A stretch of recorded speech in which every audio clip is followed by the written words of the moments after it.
Team India के पूर्व कप्तान महेंद्र सिंह धोनी ने अपने नाम एक और इतिहास रच दिया है। धोनी ने कहा कि आईसीसी हॉल ऑफ फेम में जगह पाना गर्व की बात है। सम्मान मेरे साथ हमेशा रहेगा। 11वें प्लेयर जो है बने हैं धोनी भारत की तरफ से। महेंद्र सिंह धोनी साहब ये ऊपर वाले का तोहफा है क्रिकेट की दुनिया को। ये खास सम्मान है, ये वर्ल्ड कप या फिर एक ट्रॉफी से बड़ा सम्मान इसलिए है क्योंकि हॉल ऑफ फेम में शामिल होना आपके कंट्रीब्यूशन को, आपके योगदान को बताता है। कप्तान वो हो जाए धोनी जैसा, मार पड़ी चुप खड़ा हुआ है। आपने उसको देख लिया, आप सारे कहते हैं वो लकी है ऐसा, वो दलेर है भाई, वो लकी नहीं वो दलेर है। वो डरता नहीं अपने एक्सपीरियंस करने से कि जी ये मैंने ट्राई करना है, मैंने ये ट्राई करना। और जब मार पड़ रही होती है और अच्छा भी होता है वो पीछे खड़ा हो, चुप खड़ा होता है। जो उसने बात करनी ड्रेस रूम में करनी और ग्राउंड में उसने बैक करना, और कभी भी अपने फास्ट बॉलर को वो डोमिनेट नहीं करता। देखिए जी, धोनी को आपने हॉल ऑफ फेम में डाला, लेकिन हमारे शाहिद अफरीदी को क्यों नहीं डाला? ये आपने बहुत नाइंसाफी, मतलब यही आवाजें उठ रही हैं पाकिस्तान में। ये सम्मान हमेशा मेरे साथ रहेगा। आईसीसी हॉल ऑफ फेम में शामिल होना सम्मान की बात है जो अलग अलग पीढ़ियों में दुनिया भर के क्रिकेटरों के योगदान को मान्यता देता है। ऐसे लाइफ टाइम महान खिलाड़ियों के साथ आपका नाम याद किया जाना एक अद्भुत एहसास है। ये कुछ ऐसा है जिसे मैं हमेशा सजो कर रखूंगा। बात बिल्कुल ठीक है। एमएस धोनी जैसा क्रिकेटर, एमएस धोनी जैसा कप्तान, ये जो कॉम्बिनेशन है, प्लस विकेट कीपर फिर बैट्समैन और फिर कप्तान, ये जो जिसे कहते हैं ना त्रिका, ये आपको इस लेवल के ऊपर, जिस लेवल पर जाकर धोनी ने अचीव किया, ये आपको कहीं पर भी नजर नहीं आएगा। मार पड़ भी रही होती है, कितने तरीके से कितना अपने आप को कूल रखता है। बॉलर्स बॉल कर रहे होते हैं, वो उनको पीछे से खड़े होकर कहता है कि इस तरफ गेंद करो, इस तरफ करो। बहुत से इंडियन प्लेयर्स की इंटरव्यूज मैंने सुने हैं, उन्होंने यही बोला है कि मेंटली बहुत स्ट्रॉन्ग है, बहुत समझ है उसको जो है वो क्रिकेट की। एक ऐसा खिलाड़ी जो कि नंबर्स और स्टैट्स से कई बड़ा प्लेयर है और उन्हें आईसीसी हॉल ऑफ फेम की लिस्ट में इंक्लूड कर लिया गया है। अब हॉल ऑफ फेम में हो भी क्यों ना भाई, इंडियन क्रिकेट के लिए 3-3 आईसीसी की ट्रॉफीज, आपका चैंपियंस ट्रॉफी जीती, 2007 का वर्ल्ड कप जीता, 2011 का वनडे वर्ल्ड कप जीता। साथ में अगर बात करें इंटरनेशनल क्रिकेट में बहुत अचीवमेंट्स हैं। अब देखते हैं कि पाकिस्तानी टीम में क्या बाबर आजम की वापसी होती, शाहिद अफरीदी के इम्कानात ज्यादा रोशन है बनिस्बत इन दोनों के, क्योंकि आप देखें T20 की गुज़िश्ता में जो रैंकिंग जारी की गई, जो रैंकिंग जारी की गई, उस रैंकिंग में बाबर आजम टॉप 10 से भी नीचे आ गए। धोनी की वो क्या एबिलिटी है, क्योंकि शायद किसी ऐसे आदमी को मिल सकती है ये सारी चीजें जो संभाल ही ना सके। धोनी की क्या क्वालिटी है जो वो इतना कुछ अचीव कर गया और इस एज में भी, हालांकि और ये भी बड़े मजे की बात है कि उसने छोड़ा भी वक्त पर, ऐसा नहीं कि उसको निकालना पड़ा। और धोनी एक डिफरेंट टाइप का प्लेयर है, मुझे उसकी साइकी समझ नहीं आई कभी। वो बहुत पता नहीं वो क्या चीज है, लेकिन वो एक खास चीज है। उसकी साइकी किसी को भी समझ नहीं आई कि वो करता क्या, अपनी टीम को खास चीज है। वो हारा हुआ मैच भी जिता देगा, वो पता नहीं क्या करता है वो बंदा। उस तरह का कैप्टन मिल जाए तो लकीर है। सचिन तेंदुलकर, वीरेंद्र सहवाग, उसके पहले अनिल कुंबले, उसके पहले आप वीवीएस लक्ष्मण, राहुल द्रविड़, मतलब इतने बड़े बड़े खिलाड़ियों की कप्तानी भी की महेंद्र सिंह धोनी ने। और अब आप अपने आप को उन महान खिलाड़ियों के साथ हॉल ऑफ फेम में पाएं तो सम्मान तो खास है, इसमें कोई दो राय नहीं है। ये जितनी भी आज दिन तक, कल तक जितनी भी अचीवमेंट महेंद्र सिंह धोनी ने हासिल की है, नो डाउट इंडिया को बहुत ऊपर ले गया है। उसकी सिर्फ एक ही रीजन है कि उसको जो सपोर्ट की गई बीसीसीआई की तरफ से, उनके काम में कोई इंटरफेरेंस नहीं हुई। यही महेंद्र सिंह धोनी आप पाकिस्तान में लेके आ जाओ, 2 सीरीज हारेगा ना, बोलेंगे थैंक यू वेरी मच भाईजान, आप निकले चले यहां से। इस तरीके से ना आपको बन सकते हैं आपकी कंट्री के अंदर, ना आपको कोई एक टॉप का जो है वो कप्तान जो है वो बनेगा। जब हम बार बार बात करते हैं महेंद्र सिंह धोनी की, तो थाला फॉर अ रीजन भी साथ में चलता है और 7 नामों की एंट्री हुई है, तो इस पर भी काफी फैंस ने कहा कि 7 थाला फॉर अ रीजन। जो 7 नामों की एंट्री हुई है भाई वो इंसान नहीं, वो महान था जो महेंद्र सिंह धोनी ने करके दिखाया। ये किसी भी एथलीट के आप समझ लें कि उसके अचीवमेंट के ऑनर के अंदर ना ये टाइटल उसको मिलता है। किसी भी फील्ड के किसी भी, जैसे कि आप देखते हैं WWE के अंदर हॉल ऑफ फेम होता है, फुटबॉल के अंदर होता है, स्पेसिफिक फील्ड के अंदर जो आपने अचीवमेंट हासिल किए होते हैं, ये उसका एक इंस्टीट्यूट होता है। एक तरह से आपको आपके अचीवमेंट के ऊपर आपको ये टाइटल दिया जाता है। और ये नहीं कहता कि आप अच्छे कप्तान नहीं बन सकते, टाइम टू टाइम आप अच्छे कप्तान बनते हैं, सही है, लेकिन डिसीजन मेकिंग जो आप करते हैं ना, वो एक नेचुरल, एक तगड़ा किस्म का इंसान ही कर सकता है। उसके अलावा ये छोटे मोटे बंदों का काम नहीं है, क्योंकि जब आपके ऊपर मुश्किल सिचुएशन आती है तब आपको पता चलता है कि आप कहां खड़े हैं। कभी किसी इंडियन क्रिकेटर ने उठ के पाकिस्तान पे विदाउट एनी लॉजिक कोई बात की हो, मैंने कभी नहीं देखा। लाइक सचिन तेंदुलकर, एमएस धोनी, सौरव गांगुली, उनके बड़े प्लेयर हैं जो, तो मैंने कभी देखा ही नहीं है। ये पैमाना जो है वो परफॉर्मेंस होनी चाहिए, रादर देन इसके नाम होने चाहिए।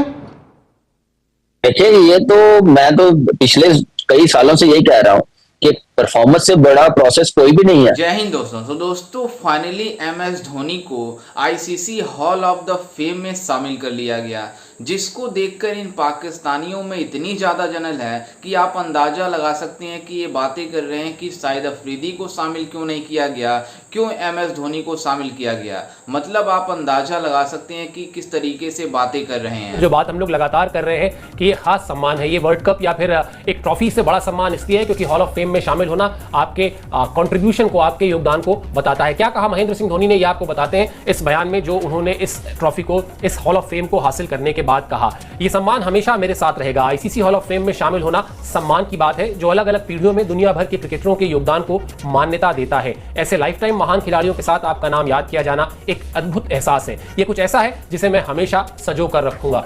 मुझे याद है एक समय ऐसा भी था कि धोनी कप्तान थे और उनकी कप्तानी में सचिन तेंदुलकर, वीरेंद्र सहवाग, उसके पहले अनिल कुंबले, उसके पहले आप वीवीएस लक्ष्मण, राहुल द्रविड़, मतलब इतने बड़े बड़े खिलाड़ियों की कप्तानी भी की महेंद्र सिंह धोनी ने। और अब आप अपने आप को उन महान खिलाड़ियों के साथ हॉल ऑफ फेम में पाएं तो सम्मान तो खास है, इसमें कोई दो राय नहीं है। और जैसा आपने भी कहा और जैसा सबने देखा भी है कि वो भले ही अपनी भावनाओं को, अपने इमोशंस को बहुत ज्यादा व्यक्त नहीं करते, लेकिन ये बयान उनका बताता है किस तरीके से इस सम्मान को वो भी रेस्पेक्ट करते हैं। बाहर पड़ भी रही होती है, कितने तरीके से कितना अपने आप को कूल रखता है। बॉलर्स बॉल कर रहे होते हैं, वो उनको पीछे से खड़े होकर कहता है कि इस तरफ गेंद करो, इस तरफ करो। बहुत से इंडियन प्लेयर्स की इंटरव्यूज मैंने सुने हैं, उन्होंने यही बोला है कि मेंटली बहुत स्ट्रॉन्ग है, बहुत समझ है उसको जो है वो क्रिकेट की। ये जितनी भी आज दिन तक, कल तक जितनी भी अचीवमेंट महेंद्र सिंह धोनी ने हासिल की है, नो डाउट इंडिया को बहुत ऊपर ले गया। उसकी सिर्फ एक ही रीजन है कि उसको जो सपोर्ट की गई बीसीसीआई की तरफ से, उनके काम में कोई इंटरफेरेंस नहीं हुई। यही महेंद्र सिंह धोनी आप पाकिस्तान में लेके आ जाओ, 2 सीरीज हारेगा ना, बोलेंगे थैंक यू वेरी मच भाईजान, आप निकले चले यहां से। इस तरीके से ना आपको बन सकते हैं आपके कंट्री के अंदर, ना आपको कोई एक टॉप का जो है वो कप्तान जो है वो बनेगा। मैं ठीक है, सरफराज जो है शायद बहुत सी चीजों से हमसे वो शायद ना करे। क्योंकि टेस्ट क्रिकेट की बात करेंगे तो महेंद्र सिंह धोनी ने अब तक खेले 90 मैचेस और शाहिद अफरीदी ने खेले 27 मैचेस। एक तरफ 27, और ये बात मानते हो ना नहीं मानते कि टेस्ट क्रिकेट अब क्रिकेट का सबसे मुश्किल फॉर्मेट है। चाहे वो आप कोई भी पावरफुल क्रिकेट ले लो, T20 ले लो, बस जो भी मार धाड़ वाली ले लो, ऐसी की तैसी कर दो, लेकिन टेस्ट क्रिकेट सबसे टफेस्ट फॉर्मेट है। और महेंद्र सिंह धोनी ने 90 टेस्ट मैचेस खेले। हालांकि थोड़ा दुख है कि उन्होंने 100 टेस्ट मैचेस पूरे नहीं किए, लेकिन यहां पर 90 टेस्ट मैचेस खेले महेंद्र सिंह धोनी ने। और महेंद्र सिंह धोनी ने 144 इनिंग के अंदर 4876 रन मारे हैं। वहीं पर शाहिद अफरीदी ने अपनी 48 इनिंग के अंदर 1716 रन मारे हैं। 1716 रन और 4876 रन, ये कंपैरिजन है। मतलब अजीब ही तमाशा है। महेंद्र सिंह धोनी का हाईएस्ट स्कोर है 224 टेस्ट के अंदर, शाहिद अफरीदी का है 156। ये शाहिद अफरीदी है 156 हाईएस्ट है, एमएस धोनी का है 224। उसके अलावा एवरेज की बात करेंगे, एमएस धोनी की एवरेज है 38 रन की, शाहिद अफरीदी की 36 रन की। और महेंद्र सिंह धोनी टेस्ट में काफी ऊपर बैटिंग करते थे, शाहिद अफरीदी जो है वो नीचे बैटिंग करते थे, सिर्फ मारना जानते थे, लग गई तो चांद तक, नहीं तो शाम तक वाला इनको जो है वो चेयर था। जबकि सिक्सेस की बात करेंगे तो यहां पर शाहिद 100 की बात करेंगे तो शाहिद अफरीदी की 500 है टेस्ट में और महेंद्र सिंह धोनी की 600 से टेस्ट में। अब मुझे बताओ कि इनका कौन सा कंपैरिजन बनता है। और फिर 50s की बात करेंगे, शाहिद अफरीदी की 850 है, महेंद्र सिंह धोनी की 3350 है। ये सिर्फ टेस्ट क्रिकेट की मैं बात कर रहा हूं। छक्कों की बात करेंगे तो धोनी की 78 छक्के हैं। जैसा कि आपने वीडियो में देखा कि किस तरीके से एमएस धोनी को आईसीसी ने इस दफा मतलब ICC hall of the fame में शामिल किया। हॉल ऑफ द फेम वो जगह है, मतलब वो सम्मान है जो किसी मतलब बड़े खिलाड़ी को ही मिलती है। मतलब अच्छे प्रदर्शन किए हो, अच्छा मतलब खिलाड़ी हो, अपने देश के लिए अच्छा काम किया हो, मतलब खेल के सूबों में, उसको आईसीसी की तरफ से मतलब क्रिकेट में ICC hall of the fame दिया जाता है, मतलब उसमें शामिल किया जाता है, जिसमें एमएस धोनी को भी फाइनली शामिल कर लिया गया। जिसको देखकर इन पाकिस्तानियों में काफ़ी ज़्यादा जलन है कि शाहिद अफरीदी को शामिल क्यों नहीं किया गया, जबकि शाहिद अफरीदी भी अच्छे खिलाड़ी हैं। दरअसल आपको बता दें कि जिस तरीके के खिलाड़ी एमएस धोनी हैं उस तरीके का खिलाड़ी शाहिद अफरीदी नहीं है। इस वजह से आईसीसी फेम मतलब हॉल ऑफ द फेम में एमएस धोनी को शामिल किया गया। और भारतीयों के लिए कितनी गर्व की बात है कि इतना बड़ा सम्मान एमएस धोनी के लिए काफ़ी प्राउड मोमेंट है। और एमएस धोनी ने भी जिस तरीके से बयान दिया है कि मतलब ये हमारे लिए काफ़ी प्राउड मोमेंट है कि मतलब ICC hall of the fame में हमें शामिल किया गया और हमें उन लोगों के लिस्ट में शामिल किया गया है जिसको पूरी दुनिया याद करती है और पूरी दुनिया याद करती भी रहेगी। क्योंकि जिस तरीके से एमएस धोनी फील्ड में मतलब अपने प्रदर्शन दिखाते थे, जब वो मैच खेलते थे तो पूरी दुनिया देखकर हैरान हो जाती थी। वो जीता हुआ मतलब हारा हुआ मैच भी पूरी तरीके से मतलब जितवा देते थे और हारा हुआ मैच भी आसानी से जितवा देते थे। मतलब पूरी तरीके से भारतीय टीम को कंट्रोल में रखे थे। जिस तरीके से उन्होंने बैटिंग की, जिस तरीके से उन्होंने कीपिंग की, जिस जिस तरीके से उन्होंने कप्तानी की है, मतलब एक विकेट कीपर बल्लेबाज होते हुए अपने टीम को संभालना और अपने टीम को लीड करना कोई MS धोनी से सीखे। जिस तरीके से उन्होंने मैनेज किया अपने टीम को और उन्होंने मतलब T20 वर्ल्ड कप भी जिताया और मतलब उनके कप्तानी में भारतीय टीम ने जीती और 2011 में भी भारतीय टीम ने उनके कप्तानी में ICC का ODI वर्ल्ड कप जीता और ICC चैंपियंस ट्रॉफी भी मतलब उनकी कप्तानी में भारत ने जीता है। तो आप अंदाज़ा लगा सकते हैं कि MS धोनी वो खिलाड़ी हैं जो पूरी दुनिया इनकी सम्मान करती है और पूरी दुनिया इनको जानती है जी किस तरीके से विकेट कीपर बल्लेबाज के साथ साथ एक अच्छे कप्तान थे।